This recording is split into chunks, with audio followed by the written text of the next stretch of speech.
எந்த பக்கம் திரும்பினாலும் அதில் மாறுபட்ட கருத்தே இல்லை சார். எந்த ஒரு சங்கத்தினுடைய எந்த ஒரு பொதுமக்களுடைய, உதாரணத்துக்கு அந்த விமான நிலையம் அமையதாக இருக்கட்டும், மக்களுடைய இப்போ வீடு இடிக்கிறாங்க அப்படின்னா அந்த அந்த இடத்துல போய் நிற்கிறது நர்ஸனுடைய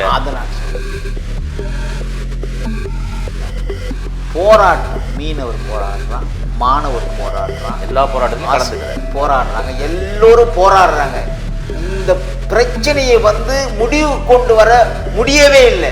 அது எந்த சோசியல் மீடியாவது போடுறாங்களா? இந்த அரசியல் உணவு சாப்பிடுறது அவன் விருப்பம், அவன் என்ன சாப்பிட்றான்னு அவன் விருப்பேன். அதை போய் ஆமக்கறி சாப்பிட்டாருன்னு நக்கல் அடிக்கிறது சோசியல் மீடியாவில் அது அதிகமாக பரவுது சார். சார் அதுதான் நான் சொல்றேன். அதாவது இந்த பிரச்சனையை பத்தி சரி பண்றது எப்படின்னு பேசுவீங்களா? சீமான் ஆமக்கறி சொன்னாரு, சீமான் ஆம ஓட்டை கவுத்துட்டு போனாரு. எவ்வளவு கேவலமான, அதாவது சார் சீமான் வளர்த்துட்டாரு சார். எந்த பின்னணியும் இல்லாம ஒரு அரசியல்வாதி பின்னணி, இல்லை ஒரு அமைச்சருடைய பின்புலம், இல்லை இவர் முன்னாள் முதலமைச்சருடைய பின்புலம் அப்படி இல்லாம இவர் உடனே கேட்பாங்க காளிமுத்து, ஐயா காளிமுத்து இல்லையான்னு கேட்பாங்க. ஐயா காளிமுத்து அவருடைய மகள் அக்கா அண்ணி கனிமொழியை திருமணம் செய்வதற்கு முன்னாலேயே இவர் வளர்ந்துட்டார்.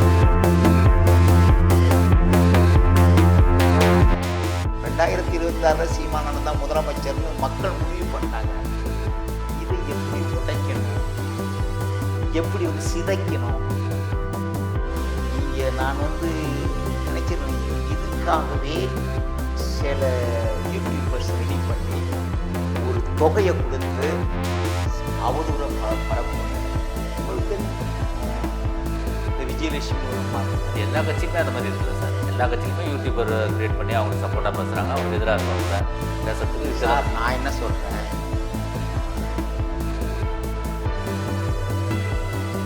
இல்லை அதாவது அந்த நிலையை பற்றி பேசுங்க, உங்கள் நிலையை அவரு பேசுகிறார். உங்களுடைய சீமான் அவர்கள் பேசும்பொழுது கலைஞரையோ இன்றைய முதலமைச்சரையோ துணை முதலமைச்சரையோ எதிர்க்கிற அளவுக்கு அனைத்து இந்திய அதிமுக எதிர்க்கலையே. திமுகவை தான் மிக கடுமையாக விமர்சிக்கிறாரு, அதிமுக விமர்சிக்காம தானே இருக்காரு சார். அதாவது நீங்கள் ஆச்சரிய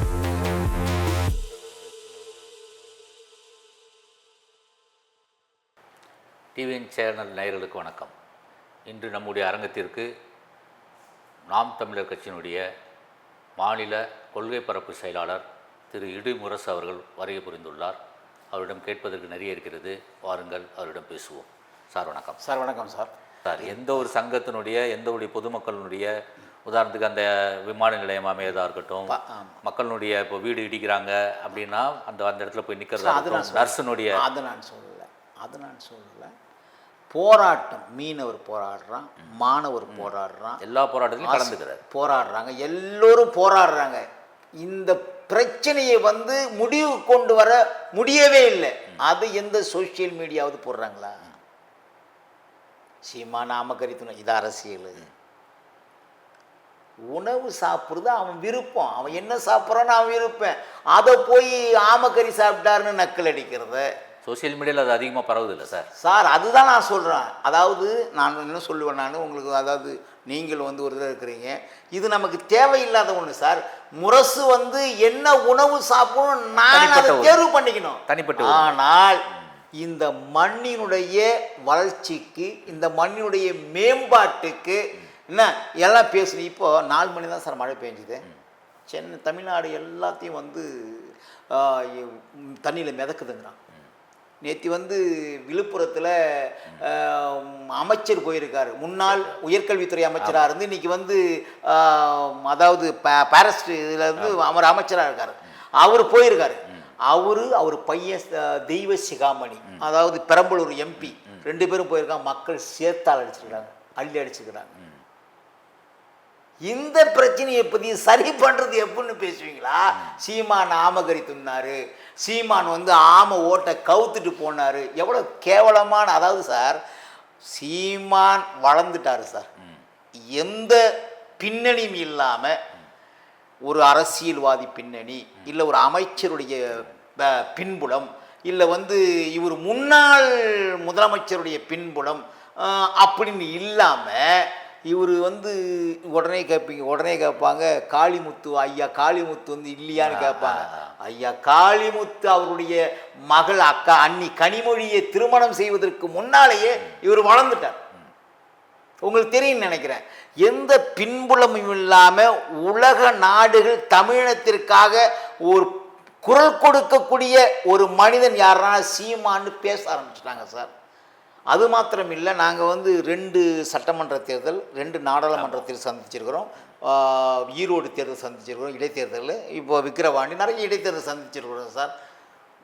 எல்லாம் பேசுகிற போது ஆரம்பிக்கும் போது சீமான் எல்லோரும் மாதிரி கத்திட்டு தான் போயிடுவாங்க. ஆரம்பிக்கிற போது இங்கே உள்ளவன் கத்துவாயா, இவன் எங்கத்தை ஒருங்கிணைச்சி எப்படி வந்து ஒரு கட்டமைப்பை உருவாக்க போகிறான்னு எல்லாரும் பேசலாம், எல்லாருக்கும் தெரியும். இப்போ 2021 இப்போ நடந்த சமீபத்தில் நடந்த தேர்தலில் 8.1% ஓட்டு வாங்கியிருக்காங்க. அங்கீகரிக்க சார். அதோடு என்ன சொல்கிறேன், எந்த கட்சியோடும் கூட்டணி இல்லாமல் 2 கட்சி சார், மிகப்பெரிய கட்சி திமுக அதிமுக. இந்த 2 கட்சியில் தான் தமிழ்நாட்டில் இருக்கிற அத்தனை கட்சிகளும் கூட்டு.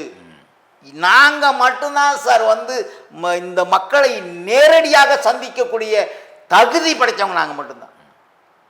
இதெல்லாம் இல்லாமல் இன்றைக்கி மக்கள் எங்களை அங்கீகரிச்சிருக்காங்கன்னா சீமானுடைய உழைப்பு, எங்கள் அண்ணனுடைய உழைப்பு. உங்களுக்கு தெரியும். இதை 2026 சீமான் அண்ணன் தான் முதலமைச்சர்னு மக்கள் முடிவு பண்ணிட்டாங்க. இதை எப்படி உடைக்கணும், எப்படி வந்து சிதைக்கணும், நான் வந்து நினச்சிருந்தேன். இதுக்காகவே சில யூடியூபர்ஸ் ரெடி பண்ணி ஒரு தொகையை கொடுத்து அவதூற பரப்புங்க. உங்களுக்கு தெரியும், இந்த விஜயலட்சுமின்னு ஒரு அம்மா இருக்கிறாங்க. அது எல்லா கட்சியுமே அந்த மாதிரி இருக்குல்ல சார். எல்லா கட்சியிலுமே யூடியூபர் கிரியேட் பண்ணி அவங்களுக்கு சப்போர்ட்டாக பேசுகிறாங்க, அவங்களுக்கு எதிராக இருக்கவங்கள பேசுறதுக்கு இருக்கிறாங்க. நான் என்ன சொல்கிறேன், நாங்கள் வந்து சோஷியல் வேலை பார்க்குறோம். நாங்கள் ஆட்சி அதிகாரத்தில் இல்லை, எதுவுமே இல்லை. ஆட்சி அதிகாரத்தில் இருக்கிறவங்க என்ன பண்ணுறாங்க, 1008 பிரச்சனை இருக்குது. மேற்கு தொடர்ச்சி மலையை வெட்டி விழஞ்சியம் துறைமுகத்துக்கு இங்கேருந்து கடத்துறாங்க. அந்த லாரிகளை எங்காலும் சிறைப்பிடிக்கிறாங்க. அதை போடுறீங்களா? கேரளாவில் இருக்கிற கோழி கழிவுகள் எல்லாத்தையுமே கொண்டு வந்து தமிழ்நாட்டுடைய எல்லையில் கொட்டுறாங்க. போடுறீங்களா? நான் என்ன சொல்கிறேன், அட்மினிஸ்ட்ரேட்டிவ்ல சீமான் உக்காந்துட்டாரா? ஒரு 5 வருஷம் 2 வருஷம் எடப்பாடி ஐயா உட்கார்ந்தாரு. பேசுங்க, அவருடைய ஆட்சியை பற்றி, அவர் நிலை, அதாவது அந்த நிலையை பற்றி பேசுங்க. உங்கள் நிலையை அவர் பேசுவார். உங்களுடைய சீமான் அவர்கள் பேசும் பொழுது கலைஞரையோ இன்றைய முதலமைச்சரையோ துணை முதலமைச்சரையோ எதிர்க்கிற அளவுக்கு அனைத்து இந்திய அதிமுகவை எதிர்க்கலையே. திமுகவை தான் மிக கடுமையாக விமர்சிக்கிறாரு. அதிமுகவை விமர்சிக்காமல் தானே இருக்காரு சார். அதாவது நீங்கள் ஆட்சி அதிகாரத்தில் இருந்தாங்கன்னா அவங்களையும் நீங்கள் சொல்லணும் சார். இருங்க சார், அதிமுகங்கிறது வேற, திமுகங்கிறது வேற. நீங்கள் ரெண்டுத்தையும் வந்து அட்மினிஸ்ட்ரேட்டிவ்ல இருந்தாங்க. ஜெயலலிதா அம்மா எங்கேயும் சொத்து சேர்த்து வைக்கல, எல்லாம் ஆளுக்கு 5-10 பிடிங்கிக்கிட்டான். எம்ஜிஆர் நாட்டுடைய முதலமைச்சர், சொத்தே கிடையாது. கடைசியாக போகும்போது முதலமைச்சராக இருந்தார். மக்களுக்கு வந்து மதிய, அதாவது சத்துணவு திட்டம் கொண்டு வந்தார். உங்களுக்கு தெரியும், எல்லாம் கொண்டு வந்தார். சொத்து வச்சிருந்தாங்க சார், சொத்தை கொடுத்துட்டு போனாங்க, அவ்வளோதான். குழந்தைகள் இல்லாத வாரிசு இல்லாதனால கொடுத்துட்டு போனாங்கல்ல. கருணாநிதி குடும்பத்தில் போய் சொத்தை கொடுத்துருவாங்களா? அங்கே வாரிசு இருக்குல்ல சார். எது அங்கே வாரிசு இருக்குல்ல சார்? இப்போ எல்லாம் இது கேள்வி தான். நான் என்ன சொல்கிறேன்னா, நீங்கள் வந்து உங்களுடைய அடிப்படை தத்துவம் திமுக ஆரம்பிக்கிற போது என்ன நிலைப்பாடு, இன்னைக்கு அது நடக்குதா? எங்களுடைய இது அதுதான். தெரியுதுங்களா? நீங்கள் சனாதனத்தை ஒழிக்கணும்னு வந்தீங்க, சாதியை முழுமையாக ஒழிச்சிருன்னு வந்தீங்க, சமூக நீதியை நாங்கள் தான் காப்பாற்றுகிறோம், நாங்கள் தான் அதனுடைய பிதாமகன்னு சொன்னீங்க. ஏதாவது நடக்குதா? அதை பற்றி எந்த மீடியாவாவது பேசுதா? நான் ஒன்றே ஒன்று சொல்கிறேன், எங்கள் அண்ணன் ஒரு 5 வருஷம் கொடுத்து பாருங்க, உட்காரட்டும். அவருடைய ஆட்சியில் நீங்கள் வந்து பேசுங்க, விமர்சனம் பண்ணுங்க, நாங்கள் ஏற்றுக்கிறோம். அதிகாரமே எங்கள்கிட்ட இல்லை, நாங்கள் வந்து ஏதோ காலைல எழுந்திரிச்சோமா, அங்கே பிரச்சனையாக மக்கள் பாதிக்கப்படுகிற போது இங்கேருந்து இப்போ நீங்கள் பொதுவாகவே பாருங்கள், அடையாறில் வந்து அடையாறு கூவாத்தில் இருக்கிற ஏரிகளில் இருக்கிற அந்த அதாவது இருக்கிற பூர்வகுடி மக்களை வந்து ராத்திரியாக கல்குட்டை செம்மஞ்சேரி கண்ணகி நகர் கடத்துனீங்க. அந்த மக்கள் பூர்வகுடி மக்கள் அதுதான் வாழ்வாதாரம் அவங்களுக்கு கடத்துனீங்க. இதை வந்து யாராவது வந்து பெரிய லெவலில் இதெல்லாம் தவறு, இந்த திமுக அரசு வந்து இப்படி வந்து அதாவது வந்து வெளிநாட்டில் உள்ள செல்வேந்தர்களை இங்கே கொண்டு வந்து குடியமர்த்துறதுக்கு இங்கே இருக்கிற பூர்வகுடி மக்களை வந்து 50 கிலோமீட்டர் 60 கிலோமீட்டர் கடத்தி கொண்டு போய் எங்கேயோ கண்ணுக்கு தெரியாம சார் பெரிய கேடு நடக்குது. அவங்களால வந்து அங்கேருந்து ரேஷன் கிடைக்குன்னு வந்துக்கிட்டு இருக்காங்க சார். சென்னைக்கு எங்கே இருந்த செம்மஞ்சேரி கல்குட்டிலேருந்து ரேஷன் கிடைக்கு இங்கே வந்துக்கிட்டு இருக்கிறாங்க. பர்த் சர்டிஃபிகேட் இங்கே தான் வந்து இப்போ கையெழுத்து வாங்கணும், எல்லாம் பண்ணணும். படாத பாடுபடுறாங்க அவங்க. இதெல்லாம் இன்னைக்கு இருக்கிற சோஷியல் மீடியான்னு சொல்கிற நீங்கள் எல்லாம் பேசுவீங்களா? சீமான் ஆமக்கறி சாப்பிட்டார், சீமான் வந்து எல்லா மக்களும் ரெக்கையை விரிச்சுக்கிட்டு பேசுன்னு சொல்கிறார். இதுவா சார் வந்து இந்த மண்ணை மேன்மைப்படுத்தும், இந்த மக்களை மேன்மைப்படுத்தும்? திமுக 5 ஆண்டு காலம் தலைவர் கலைஞர் அவர்கள் முதலமைச்சராக இருந்திருக்காரு. இந்த 5 ஆண்டு காலம் தலைவர் கலைஞர் முதலமைச்சராக இருந்திருக்காரு. இப்போ வந்து அவருடைய மகன் மரியாதைக்குரிய ஸ்டாலின் அவர்கள் முதலமைச்சராக இருக்கிறார். அதுக்கப்புறம் வந்து துணை முதலமைச்சர் வந்து அவருடைய பேரன் கலைஞர் அவர்களுடைய பேரன் வந்து துணை முதலமைச்சர் விளையாட்டுத்துறை அமைச்சராக இருக்காரு. அவருடைய மகள் மரியாதைக்குரிய கனிமொழி அவர்கள் மேலவையில் அதாவது நாடாளுமன்ற உறுப்பினராக இருக்கிறாங்க. 39 எம்பி அவங்கள கூட சேர்த்துருக்கிறாங்க. இப்போ வந்து டங்ஸ்டன் அந்த சுரங்கம் இது பண்ணுறாங்க. கேட்டால் வந்து மத்திய அரசு வந்து இதை வந்து கொண்டு வருது, நாங்கள் என்ன பண்ணுறதுன்னு. இந்த நிலம் நம்முடைய நிலம். இந்த நிலத்தில் உள்ள மக்கள் தான் உங்களுக்கு ஓட்டை போட்டு அங்கே அனுப்புனாங்க. 39 புதுச்சேரி எடுத்து 40 பேர் அனுப்புனாங்க. இந்த மண்ணுக்கு பாதிப்பு வருகிற போது இந்த மண் வந்து சுடுகாடான்னு தெரிஞ்சு கூட அவங்க எடுக்கிறாங்கன்னா ஜிஎஸ்டி கொடுக்கலன்னு மூளைக்கு மூளை வந்து போராட்டம் பண்ணுறீங்களா? இதுக்கு போராட்டம் பண்ணணும்ல. நீங்கள் கேட்கறதெல்லாம் சரி சார், பட் என்னுடைய கேள்வி அது இல்லையே. திமுகவை கடுமையாக எதிர்க்கிற நீங்கள் அனைத்து இந்த அண்ணா திமுக இப்போ கூட நீங்கள் பேசும்போது ஃபுல்லாக திமுக பற்றி தான் பேசுகிறீங்க. திமுக கடுமையாக எடுத்துருக்கோமே, ஆளுங்கட்சி இருக்கும்போது கடுமையாக எடுத்துருக்கோமே திமுகவை. நாங்கள் அதிமுகவை கடுமையாக எடுத்துருக்கோம் சார் நாங்கள்.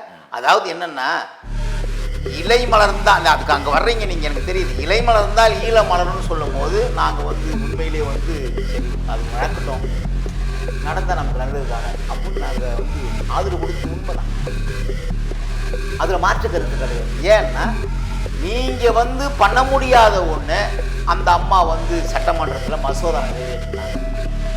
பொருளாதார தடை இலங்கை கொண்டு வரணும்னு பேசுனாங்க. அதனால் அவங்க செய்வாங்கங்கிற அது உங்களுக்கு திமுகவோட அண்ணா திமுக பெட்டர் நீங்கள் நினைக்கிறீங்க? இப்போ இல்லை சார், இப்போ அந்த சமயத்தில் இப்போ கிடையாது.